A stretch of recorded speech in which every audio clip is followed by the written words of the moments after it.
tufunye disappointing result ano olw'ensonga nnyingi. Ekisooka game yatataganyizwamu kuba badde tulina kubeerako ku kisayi kyaffe naye mupiira temubeeramu excuse.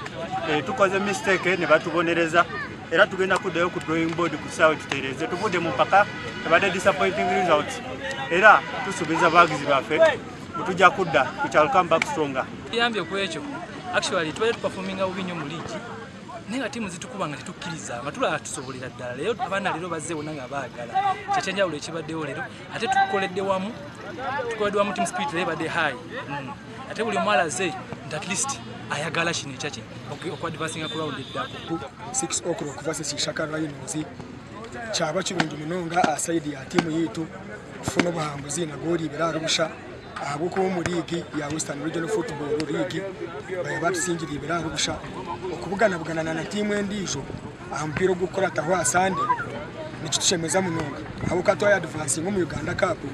It is one of the most prestigious cups in Uganda.